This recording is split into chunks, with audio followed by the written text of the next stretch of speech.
பெண்களின் எந்த பழக்கம் வாழ்க்கையை உயர்த்தோ அப்படின்னா அதுக்கு நம்ம நிறைய சொல்லலாங்க. நிறைய இல்லத்தரசிகள் மட்டும்தான் சொல்கிறாங்களா அப்படின்னா அப்படி இல்லைம்மா.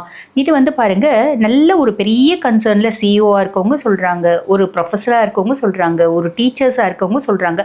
ஆக யாருக்குமே நேரம் இல்லை அப்படின்றது ஒரு பிரதான காரணமாக ஃபாலோ பண்ணுங்க. அப்படின்னாலே நம்மளுக்கு நேரம் கிடைக்கும். நம்ம வந்து ஷெட்யூல் போட்டுட்டு ஒரு அட்டவணை போட்டுட்டு நம்ம வந்து வேலை செய்கிறோம் அப்படின்னா வந்து பாருங்க, நம்ம குடும்பம் எப்பயுமே சந்தோஷமா இருக்கும்.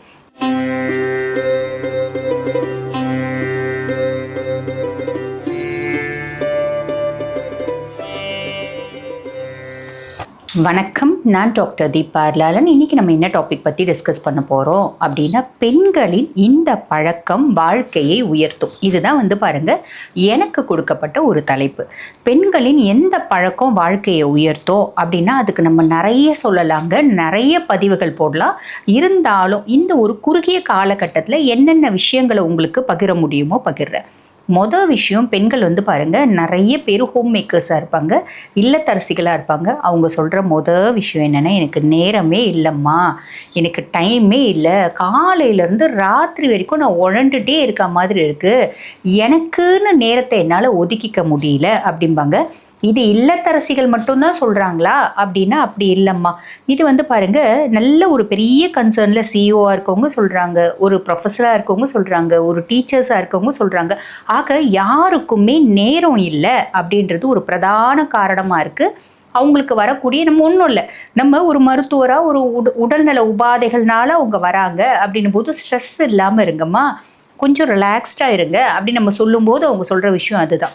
எங்கெங்கம்மா ரிலாக்ஸ்டாக இருக்க முடியும், நேரமே இல்லைம்மா அப்படிம்பாங்க. முதல்ல வந்து பாருங்கம்மா, ஒரு நாளைக்கு 24 மணி நேரம் இருக்குது. அதில் நம்ம வந்து பாருங்கள் 10 மணி நேரம் 12 மணி நேரம் கூட நம்ம தூங்கிடுறோம் அப்படின்னு வச்சுக்கோங்களேன். மீதி இருக்க 12 மணி நேரம் நம்ம கையில் இருக்குது. இப்போ வேலை செய்கிறவங்களுக்கு அட்லீஸ்ட் குறைஞ்சது ஒரு 4-5 மணி நேரமாவது அவங்க கையில் இருக்கும். இப்போ நம்ம என்ன பண்ணணும், நேரம் இல்லை அப்படின்னு நம்மளை கவனிக்காமல் விடுறது, இறை வழிபாடு இல்லாமல் விடுறது, இதெல்லாம் ஒரு சைடு ஒதுக்கி வச்சுடுங்க. நேரத்தை நம்ம உருவாக்கிக்கணும். எப்படி அப்படின்னா, பொதுவாக வந்து பாருங்கள், நம்ம நிறைய பேருக்கு ஒரு குணாதிசயம் இருக்குது. என்ன அப்படின்னா, ஒரு மாலை நேரங்களில், அதுவும் இல்லத்தரசிகளுக்கு அது ஒரு பிரதான வேலையாகவே இருக்குது அப்படின்லாம். சாப்பிட மறந்தாலும் தூங்க மறந்தாலும் இந்த நாடகங்கள் பார்க்குறது மறக்கிறது இல்லை, இல்லைங்களா? நாடகங்கள் பார்க்குறது தப்புன்னு நான் சொல்லலை. நம்ம வந்து பாருங்கள், மனதை அமைதிப்படுத்துறதுக்கு ஒவ்வொருத்தவங்களுக்கும் ஒவ்வொரு விஷயம் இருக்கும். நம்ம இந்த சீரியல் பார்க்குறோம் பார்த்திங்களா, நாடகங்கள் பார்ப்போம். நாடகங்களை பார்க்குறதோடு விட்டுட்டா பரவாயில்லையே, அதில் வர அந்த கேரக்டர்ஸை வந்து பார்த்திங்கன்னா நம்ம வந்து நம்மளோட வாழ்க்கையோடு பொருத்திட்டு நம்ம வீட்லேயே ஒரு பொம்பளை பிள்ளை இருக்க மாதிரி அந்த பொம்பளை பிள்ளை அவ்வளோ கஷ்டப்படுற மாதிரி நம்ம கொஞ்சம் கஷ்டப்படுவோம், இல்லைங்களா? ஆக நீங்கள் வந்து நாடகங்கள்லாம் பார்க்குறீங்க அப்படின்னா தப்பு இல்லை. ஒரு நாளைக்கு 1/2 மணி நேரம் 1 மணி நேரம் ஒதுக்கிக்கோங்க, அதுவும் தப்பு இல்லை. அந்த நாடகங்களில் வரக்கூடிய கதைகள் எல்லாமே வந்து பார்த்திங்கன்னா கற்பனையானவையாக இருந்தாலும் நிறைய விஷயம் வந்து பார்த்திங்கன்னா யதார்த்தமாக நிறைய பேரோட வாழ்க்கையில் நடக்கக்கூடியதும் உண்மைதான். ஆனால் நம்ம வாழ்க்கையில் அந்த மாதிரி ஒரு விஷயங்கள் நடந்தே இருக்காது. ஆனால் அந்த நாடகத்தினோட ஒரு விஷயம் வந்து பாருங்கள், நம்மளோட ஆழ் மனசில் ரொம்ப ஆழமாக பதிஞ்சு நம்ம வாழ்க்கையில் அந்த மாதிரி நடக்கிற மாதிரி நம்ம வந்து கற்பனை பண்ணிவிட்டு அதை வந்து மனசு வருத்தப்பட்டுட்டு அதுக்காக ஃபீல் பண்ணிவிட்டு, இன்னும் வந்து பாருங்கள், நாடகம் பார்க்கும்போது நிறைய அழறவங்களையும் நான் பார்த்துருக்கேன். இது வந்து பாருங்கள், சுயஜாதகத்தில் சந்திரன் நல்லா இருந்தாலே அப்படி தான், இமோஷ்னலி நம்ம டிஸ்டர்பன்ஸ் ஆகும், இமோஷ்னலி மிங்கிள் ஆகும். இதெல்லாம் வந்து சந்திரனுக்கே உரிய ஒரு குணாதிசயம் அப்படின்னு சொல்லலாம். ஆக அந்த மாதிரியெல்லாம் அழறவங்களையும் நாங்கள் பார்த்துருக்கோம். அப்போ நீங்கள் பொதுவாகவே வந்து பாருங்கள், வாழ்க்கையில் நம்மளே ஓடிட்டே இருக்கோம், உழண்டுட்டே இருக்கும், ஓடி ஓடி ஓடி ஓடி ஏதோ ஒரு விதத்தில் ஒரு வருத்தம் ஒரு கஷ்டம் அப்படின்றது நம்மளுக்கு இருக்க தான் செய்யுது. நம்ம மனசை வருத்தி நம்ம உடம்பை வருத்தி நம்ம வந்து நிறைய விஷயங்கள் செய்கிறோம், இல்லைங்களா? ஆக நம்ம பார்க்கக்கூடிய ஒரு விஷயம் சந்தோஷமான விஷயமா இருக்கட்டும். அப்போ நாடகங்கள் பார்க்குறீங்க அப்படின்னா கூட ரொம்ப ஜாலியாக சந்தோஷமாக கஷ்டங்களை மறந்து நம்ம சிரிக்கக்கூடிய விஷயங்களை நீங்கள் பாருங்கள். அதுவும் 1/2 மணி நேரம் 1 மணி நேரம் நம்ம மனசை அமைதிப்படுத்துறதுக்கு தானே தவிர அதிலேயே வந்து மூழ்கி போயிடக்கூடாது. இது நீங்கள் பண்ணுறீங்க அப்படின்னா நம்மளுக்கு நேரம் அப்படின்றது கிடைக்கும். 2வது விஷயம் வந்து பாருங்கள், காலையில் எந்திரிச்ச உடனே வந்து பாருங்கள், மனசை வந்து கச்சன்னு நம்ம கசக்கிக்கிறது, ஒரு சின்ன விஷயத்துக்கு டென்ஷன் ஆகிக்கிறது, இல்லைன்னா டென்ஷன் ஆகிற மாதிரியே நிறைய விஷயங்கள் இருக்கும்.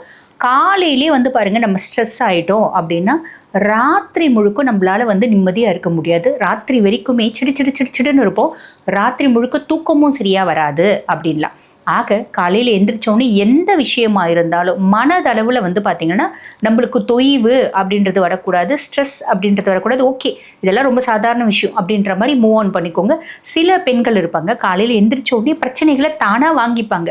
நேற்று உங்கள் வீட்டுக்கார் செஞ்சிருப்பார், நேற்று நீங்கள் என்ன செஞ்சீங்க, ஏன் ஃபோன் எடுக்கல, ரொம்ப நேரம் ஃபோன் பேசியிருந்தீங்களே, ரொம்ப நேரம் எங்கேஜ் ஒன்று அப்படின்னு காலையிலேயே ஆரம்பிப்பாங்க.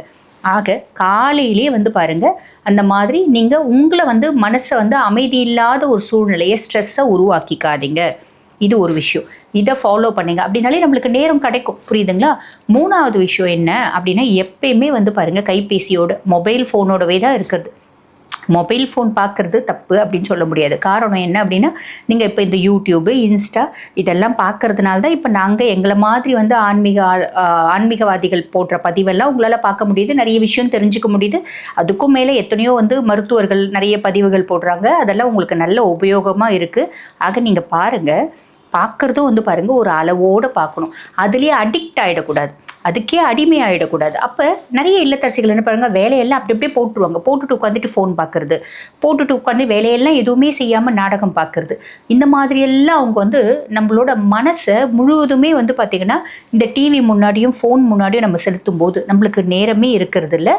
நம்மளுக்கு நேரமே இல்லை அப்படின்போது நம்மளை சரிவர கவனிச்சிக்க முடியறதில்ல, நம்மளோட பிள்ளைகளை சரிவர கவனிச்சிக்க முடியறதில்ல.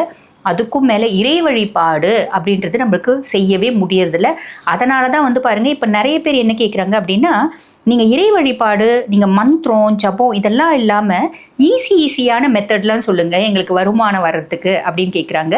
அது ஏன்னா நேரம் இல்லை உங்களுக்கு. ஆக இந்த நேரம் இல்லை அப்படின்றத நீங்கள் தான் வந்து பார்த்திங்கன்னா நேரத்தை உற்பத்தி பண்ணிக்கணும், உருவாக்கிக்கணும் அப்படின்னா. சரிம்மா, நாங்கள் வேலை செய்கிறோம், காலையில் போகிறோம், சாயங்காலம் தான் வரும், காலையில் போகிறோம் 7 மணிக்கு தான் வரும், 7 மணிக்கு வந்தீங்க அப்படின்னா கூட அதை நீங்கள் பிளான் பண்ணிக்கலாம். காலையில் எந்திரிச்சோடனே நீங்கள் என்ன பண்ணுங்கள், அதாவது முன்னாள் நைட்டு தூங்குறதுக்கு முன்னாடி நாளைக்கு என்னென்ன வேலை தினம் நீங்கள் பிளான் பண்ணிக்கோங்க. காலையில் எந்திரிச்சோடனே இந்த வேலை செய்யணும், காலையில் டிஃபன் செய்யணும், மதியானம், அதெல்லாம் வந்து நம்மளோட ஒரு வழக்கமாக இருக்கக்கூடிய வேலை. அதுக்கும் மேலே இறை வழிபாடு நம்ம என்ன செய்கிறோம், இறை வழிபாடு அப்படின்றது கண்டிப்பாக செய்யணுங்க. காரணம் என்ன அப்படின்னா, பொருள் இல்லாருக்கு இவ்வுலகம் இல்லை, அருள் இல்லாருக்கு அவ்வுலகம் இல்லை அப்படிம்பாங்க. அப்போ நம்ம இங்கே பொருளை சேர்த்துறதுலையே பார்த்துட்ருக்கோம். உண்மைதான், பொருள் இல்லாமல் நம்மளால் வாழ முடியாது, ஆனால் அருளையும் சேர்த்தணும் இல்லைங்களா? அப்போ நம்ம என்ன பண்ணணும், நீங்கள் 7 மணிக்கு வரீங்க அப்படின்னா கூட இறை வழிபாடு அதுக்குன்னு ஒரு நேரத்தை ஒதுக்கிக்கோங்க. பொதுவாக நம்ம வந்து செய்கிற தானமும் தர்மமும் இறை வழிபாடும் தான் நம்ம வம்சத்தையே காப்பாற்றும் அப்படின்னு சொல்லுவாங்க. இதில் தானத்தை விட சிறந்தது தர்மம் அப்படிம்பாங்க. எல்லாத்த விட சிறந்தது என்ன அப்படின்னா இறை வழிபாடு. பொதுவாகவே நம்ம என்ன பண்ணுவோம், நேரமும் காலமும் சந்தர்ப்பமும் சூழ்நிலையும் சரியில்லைன்னா மட்டும்தான் கடவுளோட ஞாபகம் வரும். நம்ம சந்தோஷமாக இருக்கும்போது கடவுளோட ஞாபகமே நம்மளுக்கு வர்றதில்லை. அதனால தான் குந்தி தேவி கிருஷ்ண பரமாத்மா கிட்ட கேட்டா. கிருஷ்ண பரமாத்மா கேட்டார், அத்தை உனக்கு என்ன அத்தை வர வேணும் கேளு அப்படின்னும் போது குந்தி சொன்னா, எப்பயுமே எனக்கு கஷ்டங்கள் இருந்துகிட்டே இருக்கணும் கிருஷ்ணா அப்படின்னா. கிருஷ்ணர் கேட்டார், ஏன் அத்தை இப்படி கேட்குறீங்க, நான் எவ்வளோ சந்தோஷமாக உங்களுக்கு வரம் கொடுக்கலான்னு நினைக்கிறேன், இப்படி கேட்குறீங்களே அத்தை நியாயமா அப்படின்னு கேட்கும்போது, இல்லை கிருஷ்ணா இதுதான் நியாயம் அப்படின்னா. எப்படி, எந்த விதத்தில் இது நியாயம் அப்படின்னு கிருஷ்ணர் கேட்பாரு. அவருக்கு எல்லாமே தெரியும், மாயாவி இருந்தாலும் கேட்குறான், குந்தி வாயால் சொல்லணும் அப்படின்னு கிருஷ்ண பரமாத்மா கேட்குறான். அப்போ குந்தி சொல்கிறா, சந்தோஷம் இருக்கும்போது மனசு இறைநிலையை அடையணும்னு நினைக்காது, இறைவனை தேடாது. எப்பயுமே கஷ்டமோ துக்கமோ சோகமோ வாழ்க்கையில் இருந்துகிட்டே இருந்தால் தான் பகவானை நினச்சிட்டே இருக்கும் மனசு. நான் எப்பயுமே உன்னை நினச்சிட்டே இருக்கணும் கிருஷ்ணா, அதனால் நீ எனக்கு கஷ்டத்தை கொடுத்துட்டே இரு அப்படின்பா. ஆக நம்மளும் வந்து பாருங்கள், கஷ்டப்படும் போது மட்டும்தான் இறைவனை நம்ம வந்து சரணாகதி அடைகிறோம். சரணாகதி அடையிறதில்ல, அந்த நேரத்துக்கு போய் 5 நிமிஷம் கூப்பிடுவோம். நான் உன்னை 5 நிமிஷம் கூப்பிட்டேனே, 5 நிமிஷம் நான் வந்து பாருங்கள் 5 மாதமாக கும்பிட்டேன், நீ எனக்கு எதுவுமே கொடுக்கலையே, நீ வந்து கடவுளா இல்லை கல்லா, எப்படி உனக்கு வந்து காது கேட்குதா, உனக்கு வந்து மனசு இறங்குதா, இப்படின்னெல்லாம் நம்ம இறைவனை வந்து பலவிதமாக சபிப்போம். ஆனால் ஒன்று தெரிஞ்சுக்கோங்க, நம்ம கேட்குறது இவ்வளோ பெருசாக இருக்கும், வழிபாடு இவ்வளோண்டா இருக்கும். இவ்வளோ பெரிய வழிபாடு இவ்வளோண்டு கேட்குறவங்க ரொம்பவே கம்மி. இவ்வளோ பெரிய வழிபாடு பண்ணுறவங்க இவ்வளோண்டு கூட கேட்க மாட்டாங்க. காரணம் என்ன அப்படின்னா, உங்களுக்கு தெரியும், கடவுள் நம்ம கேட்டாலும் கொடுப்பான், கேட்க நினைக்கிறதையும் கொடுப்பான், கேட்க மறந்ததையும் கொடுப்பான். எது நம்மளுக்கு நல்லதுன்னு கடவுளுக்கு தெரியும், எப்போ கொடுத்தா நல்லது அப்படின்னும் கடவுளுக்கு தெரியும். கொடுக்க வேண்டிய காலகட்டத்தில் கரெக்டாக கொடுப்பான். கொடுத்தாலும் சந்தோஷம், கொடுக்கலனாலும் அதில் ஏதோ ஒரு நல்லது இருக்குது அப்படின்னு நம்ம நினைப்போம் இல்லைங்களா? ஆக நீங்கள் என்ன பண்ணுங்க அப்படின்னா, உங்களோட டேவை வந்து நீங்கள் ஷெட்யூல் போடுங்க. முன்னாலே வந்து பார்த்தீங்கன்னா, நாளைக்கு இந்தந்த வேலை, இந்தந்த நேரகட்டத்தில் இந்தந்த நேரம் இந்தந்த காலகட்டத்தில் நான் இந்தந்த வேலையை செய்யணும், முக்கியமாக இறை வழிபாடு செய்யணும், பிள்ளைங்களை கவனிக்கணும், பிள்ளைங்களோட குணாதிசயங்களில் மாற்றங்கள் ஏதாவது இருக்கா கவனிக்கணும். இப்படி நம்ம வந்து ஷெட்யூல் போட்டுட்டு ஒரு அட்டவணை போட்டுட்டு நம்ம வந்து வேலை செய்கிறோம் அப்படின்னா வந்து பாருங்கள், நம்ம குடும்பம் எப்பயுமே சந்தோஷமாக இருக்கும்.